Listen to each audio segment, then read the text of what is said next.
Hello everyone, welcome back to our new video. तो आज हम बात करेंगे कुछ ऐसे पॉइंट्स की जब भी कोई स्टूडेंट मूव करता है न्यूजीलैंड में तो वो इन पॉइंट्स के बारे में ज़रूर सोचता है। तो आज इस पॉडकास्ट को आप एंड तक ज़रूर देखें ताकि आपको 1 to 1 जो पॉइंट हैं उनकी क्लैरिटी मिले और आप अपनी 1 year master degree in New Zealand की जर्नी आज ही स्टार्ट करें। Hello everyone, welcome back to our new podcast. तो आज फिर से हम अर्पित सर से बात करेंगे एक न्यूजीलैंड के रिगार्डिंग। बच्चों की क्वेरीज आती हैं कि मैं 1 साल के मास्टर डिग्री के लिए न्यूजीलैंड जाना चाहता हूँ ऑन स्टूडेंट वीज़ा, तो क्या उसकी रिक्वायरमेंट्स रहती हैं, क्या ड्यूरेशन है, कितने उनको वर्क राइट्स मिलते हैं और इन फ्यूचर उनकी सेटलमेंट होगी कि नहीं होगी। तो आइए सर से बात करते हैं और जानते हैं। हेलो सर, कैसे हैं आप? बहुत बढ़िया जी, बहुत बढ़िया। ठीक है सर, 1 year मास्टर्स की आज हम बात करेंगे न्यूजीलैंड में। हम स्पाउस को हटा के सिर्फ उन बच्चों की बात करेंगे जो 1 year as a student visa पे जाना चाहते हैं जी जी जी इन न्यूजीलैंड। तो सबसे पहले हम बात कर लेते हैं कि इसकी जो एंट्री रिक्वायरमेंट्स हैं वो क्या है सर? देखो, जो बेसिक रिक्वायरमेंट है, बैचलर डिग्री अगर इंडिया से करी है तो उनके मैक्सिमम यूनिवर्सिटीज़ की देखो 60% की रिक्वायरमेंट है। ठीक है। बट कुछ कुछ यूनिवर्सिटीज़ ऐसी भी हैं जहाँ पे 55% वाले बच्चे भी एक्सेप्टेबल होते हैं। ठीक है, तो वहाँ वो बच्चे उस कॉलेज या फिर एजुकेशन प्रोवाइडर में अप्लाई कर सकते हैं। तो बेसिक रिक्वायरमेंट यही है। ठीक है, 60% है तो बढ़िया है, 55% है तो फिर आपको वर्क एक्सपीरियंस चाहिए थोड़ा सा। वर्क एक्सपीरियंस के साथ आप एलिजिबल हो जाएंगे। तो सर इसकी जो ड्यूरेशन रहती हाँ जी, है हाँ जी। मास्टर्स की वो 1 साल की रहती है? देखो, 1 साल की भी है, 1.5 साल की भी है और 2 साल की भी है। मैंने इसके पहले भी जो हमने वीडियोस बनाए उसमें भी एक्सप्लेन किया है, आज फिर करता हूँ क्योंकि हम फुल सॉलिड वीडियो बनेगी 1 साल के लिए। देखो, जो 1 साल की मास्टर डिग्री है वो 120 क्रेडिट्स की है। 1.5 साल की जो मास्टर डिग्री है वो 180 क्रेडिट्स की है। जो 2 साल की मास्टर डिग्री है वो 240 क्रेडिट्स की है। ठीक है। तो बच्चा अगर इस ड्यूरेशन में जाए, डिफरेंट ड्यूरेशंस हैं, तो इनका सक्सेस रेट सेम रहता है? देखो, सक्सेस रेट ऑलमोस्ट सेम है सबका। ऐसा कुछ नहीं कि सक्सेस रेशियो अलग होता है। और इसमें क्या है ना कि एजुकेशन प्रोवाइडर जो है, अब क्या है कि मैं देखो, अब जो डिस्कशन हो रहा है मैं एजुकेशन प्रोवाइडर के बारे में थोड़ा सा एक्सप्लेन कर देता हूँ। ड्यूरेशन के बारे में तो मैंने एक्सप्लेन कर ही दिया, अभी मैं कुछ और भी समझाऊंगा इसमें। अब जो एजुकेशन प्रोवाइडर है, एजुकेशन प्रोवाइडर जैसे मास्टर डिग्री मैंने 3 प्रकार की बता दी, तो 3 प्रकार के एजुकेशन प्रोवाइडर भी हैं। एजुकेशन प्रोवाइडर आपकी यूनिवर्सिटी है, गवर्नमेंट पॉलिटेक्निक है और तीसरा अपना प्राइवेट कॉलेजेस है। बस आप तीनों में से कोई भी चूज कर लो, no problem at all. But तीनों की जो कैटेगरी है एजुकेशन प्रोवाइडर की, वो कैटेगरी 1 या कैटेगरी 2 में फॉलो होती है। ठीक है। तो चलिए सर, बच्चा तो चाहेगा कि मैं कम ड्यूरेशन में अपनी मास्टर डिग्री कंप्लीट कर लूं। हाँ जी, हाँ जी। 1 साल में तो सभी जाते हैं। हाँ जी, हाँ जी। लेकिन जो 1.5 साल वाली है और जो 2 साल वाली, वो क्यों बनी है फिर? देखो, बनी तो उनका कोर्स स्ट्रक्चर वैसा है, बस मैं थोड़ा बहुत और एक्सप्लेन करता हूँ कि कुछ मास्टर्स हैं जो रजिस्ट्रेशन को लीड करती हैं। जैसे कोई मास्टर ऑफ टीचिंग करना है किसी ने तो 1.5 साल का कोर्स है। अगर किसी ने फार्मेसी की पढ़ाई करनी है, नर्सिंग करना है, तो वो 2 साल का कोर्स है। ऐसी और भी रैंडम कोर्सेज हैं जो 1.5 साल और 2 साल के हैं, जो रजिस्ट्रेशन को लीड करते हैं। तो उनका जो फ्रेमवर्क वो वैसे ही है। बट मैक्सिमम जो बच्चे अपने नॉन मेडिकल, मेडिकल और क्या कहते हैं, डेंटिस्ट हैं, बीएससी नर्सिंग करी हुई है, आईटी रिलेटेड फील्ड के हैं और बीकॉम बीबीए का रखा है, तो इनके लिए बहुत सारी मास्टर डिग्री 1 साल की अवेलेबल है। जो जैसे किसी बच्चे ने बीएलएलबी भी किया हुआ है, अभी रिसेंट है हमारे पास एक केस आया था बीएलएलबी का, तो उसके लिए भी 1 साल की मास्टर डिग्री अवेलेबल है। तो बहुत सारी मास्टर्स हैं जो 1 साल की अवेलेबल है और बच्चे वो पढ़ने जा सकते हैं। तो सर इस डिग्री में आईएलटीएस पीटी की क्या रिक्वायरमेंट है? जैसे मास्टर ऑफ नर्सिंग है, नर्सिंग में तो पीटी एक्सेप्ट ही नहीं होती। नहीं, ऐसा नहीं है। पीटी अब मुझे एकदम ऐसा तुमने क्वेश्चन पूछ लिया, इसका आंसर भी नहीं पता है मुझको। पर देखो, ऐसा रैंडम मुझे आंसर नहीं पता है इसका, बट हाँ मैं चेक करके बता सकता हूँ बाद में। बट देखो, जो नॉर्मल 1 साल की मास्टर डिग्री है, देखो मास्टर ऑफ नर्सिंग की जो रिक्वायरमेंट है वो हमेशा हायर एंड पे रहेगी। मेरे अकॉर्डिंग हो सकता है 7 ईच की रिक्वायरमेंट हो या 7 नॉट लेस देन 6.5 की हो, बट मैं उसको हटा देता हूँ। जो टीचिंग और नर्सिंग या फिर मेडिकल के कोर्सेज या पैरामेडिकल के कोर्सेज की रिक्वायरमेंट ज़्यादा रहती है as compare to any other courses. But जो दूसरे कोर्सेज हैं नॉर्मल, जैसे कोई बच्चा मास्टर ऑफ मैनेजमेंट में जाना चाहे, मास्टर ऑफ साइबर सिक्योरिटी और मास्टर ऑफ हेल्थ इंफॉर्मेटिक्स, या फिर कोई और मैकेनिकल रिलेटेड कोई इंजीनियरिंग करना चाहता हो, जैसे मास्टर ऑफ लॉ करने जाना चाहता हो, उसकी जो रिक्वायरमेंट है, मास्टर ऑफ लॉ की रिक्वायरमेंट ज़्यादा है। ठीक है, 7 नॉट लेस देन 6.5 है। बट जो नॉर्मल रिक्वायरमेंट है वो है 6.5 नॉट लेस देन 6 की in aisles and PT 58 not less than 50। अब ये देखो, मैंने पत्थर की लकीर नहीं खींची है। किसी में इससे थोड़ी कम भी रिक्वायरमेंट हो तो भी चल जाता है। किसी में ऐसा भी है कि आपके ओवरऑल 56 स्कोर और नॉट लेस देन 50 हो तब भी चल जाता है। ठीक है, मतलब ऑन एन एवरेज कोर्स की यही रहती है रिक्वायरमेंट, बट थोड़े बहुत कोर्सेज हैं जहाँ पे वेरी कर जाती है। पर मेडिकल कोर्सेज में मास्टर डिग्री और टीचिंग की मास्टर डिग्री की रिक्वायरमेंट अलग है। उसकी हमने वीडियो बना रखी है, आप अलग से भी देख सकते हैं, सर्च करेंगे तो मिल जाएगी। तो सर कोई भी बच्चा अगर बाहर जाता है तो एक तो फीस की उसकी क्राइटेरिया है, दूसरा वो कहता है कि मुझे ज्यादा ज्यादा स्कॉलरशिप चाहिए। हाँ जी, हाँ जी। जब आप एक चूरन की बात करते हैं हाँ जी, तो हाँ वही जी। चूरन हर बच्चे को चाहिए। अब स्कॉलरशिप देखो है तो चूरन ही, चलो एक्सप्लेन करता हूँ। देखो स्कॉलरशिप जो बच्चे मास्टर्स करने जा रहे हैं, अगर वो यूनिवर्सिटी में जाएंगे तो हो सकता है उनको 10,000, 12,000, 15,000 की भी स्कॉलरशिप मिल जाए, क्योंकि यूनिवर्सिटी की fees is on higher end. कभी कभी आपने देखा होगा $55,000 भी होती है, तो 55,000, $60,000 फीस है, आपको $15,000 की स्कॉलरशिप मिल गई तो एवरेजली, इसलिए मैं बोलता हूँ यूनिवर्सिटी की जो एवरेज फीस आती है that is around $45,000, $40,000 to $45,000 after getting a scholarship. But वहाँ पे बहुत सारे अलग दूसरे एजुकेशन प्रोवाइडर्स भी हैं, कॉलेजेस की बात करूँगा, उसमें कुछ कॉलेज है तो 10,000 की स्कॉलरशिप भी प्रोवाइड करते हैं। तो एक साल की फीस अगर आपकी $40,000 है तो 10,000 की स्कॉलरशिप अगर आप डाल लो तो 30,000 की स्कॉलरशिप भी, मतलब 30,000 की फीस भी आपको मिलेगी। अगर मैं मोटा मोटा डिस्कस करूं तो जो एवरेज फीस है मास्टर्स की वो $25,000-26,000 से शुरू हो जाती है और वो $50,000 तक जाती है, डिपेंडिंग अपॉन द कोर्स और depending upon the education provider. और जिस एजुकेशन, कभी कभी ये भी है कि कोई एजुकेशन प्रोवाइडर ज़्यादा स्कॉलरशिप दे रहा होता है, तो ये एजेंट के ऊपर भी डिपेंड करता है कि वो बच्चे को दिला पा रहा, मतलब बच्चे को उस कोर्स में अप्लाई कर रहा है नहीं कर रहा है, उस एजुकेशन प्रोवाइडर के बारे में बता रहा है नहीं बता रहा है। जैसे अभी एक रिसेंटली हमारे पास केस था, हेल्थ इन्फॉर्मेटिक्स का आया था, तो उस बच्चे को फीस तो थी $38,000, बट शी गॉट $10,000 स्कॉलरशिप, तो उसकी फीस 28,000 हो गई। अब हमें तो सोच के 10,000 लगता है, बट अगर इंडियन करेंसी में निकालो तो 6 लाख रुपए होता है, बहुत बड़ा अमाउंट है। तो एक बच्चों की हमारी लोकेशन प्रेफरेंस रहती है सर, तो लोकेशन प्रेफरेंस के हिसाब से उनको सही एजुकेशन प्रोवाइडर्स मिल जाते हैं।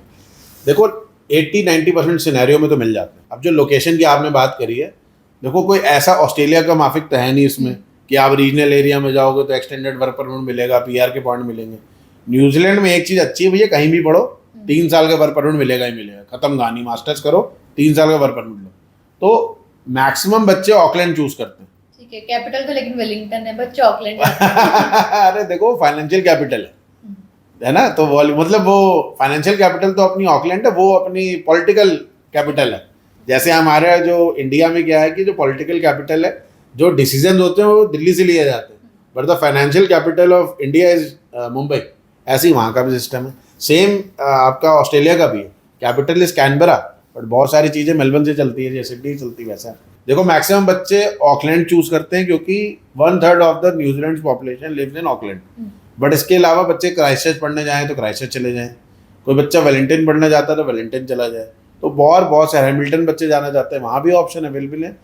आपको लोकेशन की इतनी टेंशन नहीं लेनी, लोकेशन आराम से मिल जाती है, कोई प्रॉब्लम नहीं आती। एजुकेशन प्रोवाइडर बहुत सारे हैं वहाँ पे।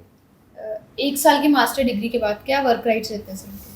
अगर आप 1 साल की मास्टर डिग्री करेंगे, या फिर मैं बोलूँ अगर आप मास्टर डिग्री करेंगे 1 साल की, 1.5 साल की, 2 साल की, कुछ भी हो, तो आपको 3 साल का पोस्ट ग्रेजुएट वर्क परमिट मिलता ही मिलता है। अच्छा, किसी भी ड्यूरेशन के? हाँ जी, हाँ जी। जैसे सर समटाइम्स ऐसे होता है कि बच्चे यूके से न्यूजीलैंड शिफ्ट करते हैं और ज़्यादा वर्क भी नहीं करना चाहते और उन्हें अपना कोर्स भी कंप्लीट करना है, तो उनके लिए कोई अपॉर्चुनिटी है इसमें? देखो यूके से जो बच्चे हैं, अभी कई बच्चों की कॉल भी आती है यूके से, तो यूके से अगर कोई बच्चा न्यूजीलैंड जा रहा है मास्टर्स डिग्री करने, ऐसा भी हो सकता है कि उसने यूके से बैचलर करी हो, ऐसा भी हो सकता है उसने यूके से मास्टर करी हो, और दोनों बच्चे है ना, बैचलर वाला भी और मास्टर वाला भी, दोनों यूके से करी है और वो मास्टर करने न्यूजीलैंड में जा रहा है, तो ऐसे केस में एक बेनिफिट उसको जरूर मिलता है कि उसको IELTS-PT का वेवर मिल जाता है। ठीक है, तो IELTS-PT के बिना भी वो न्यूजीलैंड जा सकता है। बट देखो ये मेरी रिकमेंडेशन है, एडमिशन आपको विदाउट IELTS-PT मिल गया है, बट और ये आपका थोड़ा टाइम भी सेव कर रहा है, तो बट जब आप वीज़ा फाइल करें तो IELTS-PT के स्कोर के साथ ही करें। मेरे पास भी 1-2 केस अभी रिक्रूट हुए हैं और उनका हम काम भी स्टार्ट कर रहे हैं, but we have recommended them कि भैया वीज़ा ऑफिस, देखो बहुत सारी एप्लीकेशन न्यूजीलैंड जा रही है और this is our responsibility being an agent कि हम बच्चे को ये गाइड करें कि we should not give a loophole in the file. तो कोई भी ऐसी चीज़ नहीं करनी जो वीज़ा ऑफिसर देखे और वो आपको मौका ढूंढे रिजेक्ट करने का, तो सारे डॉक्यूमेंट दे दो पहले। ठीक है, तो सर वर्किंग आवर कितने मिलते हैं बच्चों को मास्टर डिग्री में? देखो नॉर्मली जो बच्चे वहाँ पे पढ़ रहे होते हैं वो नॉर्मली 1 महीने का 1.5 लाख रुपए कमा ही लेते हैं। साल का मैं बात करूँ, क्योंकि बच्चे के ब्रेक भी होते हैं, एजुकेशन ब्रेक होते हैं, तो फुल टाइम जॉब कर सकते हैं, तो बच्चे 18 से 20 लाख रुपए सालाना कमा लेते हैं। ठीक है, इंडियन enough है करेंसी सर। में, इंडियन करेंसी में भाई। बिल्कुल इनफ है। अब इनफ तो नहीं है, जो बच्चों को पूछो वो कह देंगे इनफ नहीं है, हमें तो ज़्यादा कमाने हैं। कोई पैसा कभी भी जितना कमा लो कम पड़ जाएगा। ठीक है, तो एट लास्ट बच्चों का जो फोकस होता है वो पीआर पे होता है कि हाँ मेरी जी, पीआर हो जाएगी नहीं हो जाएगी, मेरा फ्यूचर सेट हो जाएगा हाँ नहीं जी, हो हाँ जी, जाएगा। हाँ जी, हाँ जी। तो 1 साल की मास्टर अगर करता है या कोई भी साल की मास्टर अगर वो करता है तो उसके क्या पीआर के राइट्स हैं सर? देखो, 1 साल की मास्टर करी, उसको मिलेगा उसके बाद 3 साल का पोस्ट ग्रेजुएट वर्क परमिट। जो बच्चे अगस्त 2026 के बाद अपनी मास्टर्स कंप्लीट कर रहे हैं उनको मिलेंगे मास्टर्स के 6 पॉइंट। ठीक है। न्यूजीलैंड का जो रेजिडेंसी वीज़ा अप्लाई करना होता है उसके लिए ही 6 पॉइंट चाहिए होते हैं। ठीक तो मास्टर्स के आपको 6 पॉइंट मिल गए। अब इसके अलावा आपको चाहिए एक्रीडेटेड एम्प्लॉयर से जॉब लेटर और मीडियम वेज की रेट, मतलब वेज रेट आपका होना चाहिए 35 न्यूजीलैंड डॉलर्स। ये बहुत बहुत नॉर्मल है, क्योंकि जो एग्जाम्पल लो कोई स्टडी वीज़ा पे वहाँ पे बच्चा है, अगर वो ग्रास कटिंग कर रहा है तब भी $23 मिलते हैं, तो $35 कमाना इतना मुश्किल नहीं है, तो इतना आसान भी नहीं है। दोनों चीज़ें हैं, मैं आसान ही बोलूँगा इसको। तो ये दोनों चीज़ आपके पास है, आप डायरेक्ट अपना रेजिडेंसी वीज़ा अप्लाई कर सकते हो। और इस काम को करने के लिए आपको न्यूजीलैंड गवर्नमेंट 3 साल दे रही है। अब इससे ज़्यादा और क्या चाहिए आपको? तो ये एकदम, मैं थोड़े दिनों पहले भी बोला था, हाथ में लड्डू ही मिल गया आपके। एक साल की पढ़ाई के बाद 3 साल 1 साल की पढ़ाई के बाद 3 साल का पोस्ट ग्रेजुएट वर्क परमिट। ऐसा भी नहीं कि यूनिवर्सिटी में पढ़ने जाना हो, कॉलेज भी जा सकते हो, स्कॉलरशिप भी मिलती है। एक और पॉइंट है जो ये मिस कर गई है, मैं बता देता हूँ, इसमें वीकेंड क्लासेस के ऑप्शन भी होते हैं, जो आपने क्वेश्चन नोट किया होगा पर पूछा नहीं है। ठीक है, वीकेंड क्लासेस के ऑप्शन है, बच्चे सैटरडे संडे क्लासेस पढ़ सकते हैं, और क्या कहते हैं वीकेंड में भी, और उसमें भी ब्लेंडेड फॉर्म होता है। मतलब एग्जाम्पल लेता हूँ कि ब्लेंडेड फॉर्म में कि जैसे एग्जाम्पल हो, एक हफ्ते में 20 घंटे पढ़ना, तो एक दिन में 14 घंटे आपके हो सकता है कि फिजिकल क्लासेस हो, या फिर 10 घंटे या 12 घंटे की फिजिकल क्लासेस हो, और बाकी 8 घंटे की ऑनलाइन क्लासेस हो। ठीक है, मतलब ऑल एट लास्ट सब कुछ सॉर्टेड रहता है। सॉर्टेड ही रहता है। देखो, जाना थोड़ा समस्या है, ठीक है, फंड मैनेज करना बहुत समस्या है, तो वो सब आप मैनेज करो और जाओ।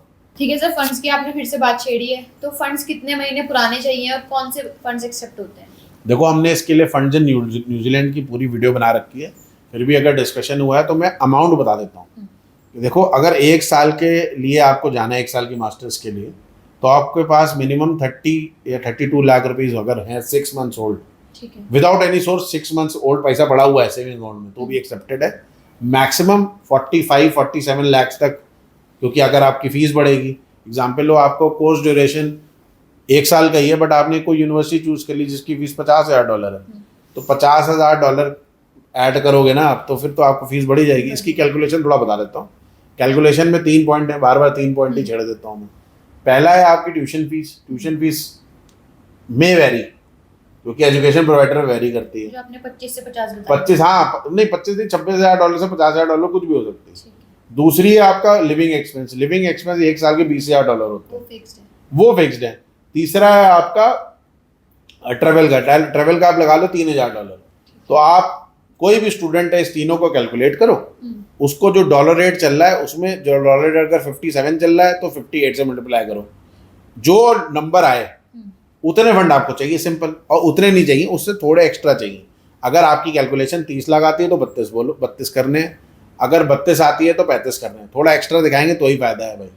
ठीक है, आपने तो बता दिया, बड़ा सिंपल है। लेकिन जो बच्चे जाना चाहते हैं न्यूजीलैंड में, वो एक्चुअल में आपको कैसे कांटेक्ट करें सर? कुछ नहीं, नीचे दिए नंबर पे कॉल करो, और जो मैम का नंबर है इस पे भी कॉल करो। जो न्यूजीलैंड की जो सबसे बेस्ट गाइडेंस अगर आपको चाहिए तो वन एंड ओनली वो कार्या मैम है, यही कर सकती हैं। ये भले ही मेरे से क्वेश्चन पूछ रही हो, पर यही मैनेज करती हैं सारी चीज़ें न्यूजीलैंड की, और ये मेरे से अच्छी काउंसलिंग करती है। तो मैं इनको, ये मैक्सिमम बच्चों को यही काउंसिल करती है। तो सर, बच्चे के पास अगर फंड्स नहीं है, सेविंग नहीं है, एफडी है, कुछ भी नहीं है, तो एजुकेशन लोन? देखो, अगर सेविंग, ऐसा में नहीं है कि एकदम ही एजुकेशन लोन पूरा ही ले लो, मतलब 30% सेविंग्स हो। अगर मान लो किसी के पास 35 लाख रुपए चाहिए दिखाने के लिए, 10 लाख रुपए पड़े हो, 12 लाख रुपए पड़े हो, तो बाकी अमाउंट का एजुकेशन लोन ले सकते हो आराम से। 12 सरकारी बैंक है, लिस्ट डिस्क्रिप्शन में 12 के नाम पड़े हुए हैं, आप उठा लो उसमें से, आप उसमें से किसी से भी लोन ले सकते हो। अगर मान लो आपको बैंक एजुकेशन लोन नहीं दे रहा है, वो बोल रहा है कि जो आपका जो एजुकेशन प्रोवाइडर है वो लिस्टेड नहीं है, कोई दिक्कत नहीं है, लोन अगेंस्ट प्रॉपर्टी ले लो। लोन अगेंस्ट प्रॉपर्टी का भी जो सैंक्शन लेटर है वही चाहिए होता है, इधर भी सैंक्शन लेटर चाहिए तो इधर भी सैंक्शन लेटर चाहिए। बस सैंक्शन लेटर जो लोन अगेंस्ट प्रॉपर्टी का है उसमें ये लिखा रहना चाहिए, एक मतलब लेटर ले लो बैंक से कि this amount can be used in any purpose including education, खत्म कहानी। हमारी टीम को कांटेक्ट करोगे तो हम ये सब चीज़ों में भी हेल्प करते हैं, एक एक जगह मतलब हर चीज़ में जो बैंक वाला है उसको भी कांटेक्ट करते हैं, अब जो नियरेस्ट ब्रांच होता है उसको भी कोऑर्डिनेट करके काम करवा देते हैं। ठीक है, thank you so much sir for sharing the real insights. तो अगर आप भी मास्टर डिग्री का प्लान कर रहे हैं न्यूजीलैंड में तो आज ही अपनी प्रोफाइल हमारी टीम से एक्सेस करवाइए। कहीं से भी अगर आप चाहें तो हमें कांटेक्ट कर सकते हैं। पैन इंडिया बच्चे, मुझे मतलब मैं बोलना तो नहीं चाहिए, पाकिस्तान वाले बच्चे भी मैसेज कर रहे होते हैं, अगर आप कहीं से भी, क्योंकि वो यूके में रहते हैं, कई लोग दुबई में रहते हैं, तो वो लोग भी कांटेक्ट करते हैं, करो कांटेक्ट, मैं सबको रिवर्ट करता हूँ मैं, और सबका काम भी करना चाहता हूँ। मुझे ऐसे नए नए केस आते हैं ना, जैसे मुझे गुजरात के भी कई केस आते हैं, चलो इनरोल नहीं होते, मजे लेते हैं गुजरात वाले ज़्यादा मेरे से, बट जो दिल्ली के बच्चे हैं वो बहुत इनरोल हुए हैं, मुंबई के बच्चे इनरोल होते हैं, हैदराबाद के बच्चे इनरोल होते हैं हमेशा, तो कहीं के बच्चे भी कांटेक्ट करें, इन्फॉर्मेशन लेना चाहिए, इन्फॉर्मेशन भी दे देता हूँ मैं, 90% टाइम फ़ोन उठाता ही हूँ। ठीक है, और एट लास्ट मैं आपको ये बताना चाहती हूँ कि अर्पित सर 1-on-1 सेशन भी बुक करते हैं, तो अगर आपको प्रॉपर गाइडेंस चाहिए 1-on-1 अर्पित सर के साथ तो आप वो भी बुक कर सकते हैं। हाँ, मैं एक और चीज़ बताना चाहूँगा कि मेरे से अच्छा सेशन कार्य मैम करती है, तो इन्हीं के साथ करें तो ज़्यादा बेटर है, ज़्यादा आपको गाइडेंस मिल पाएगी।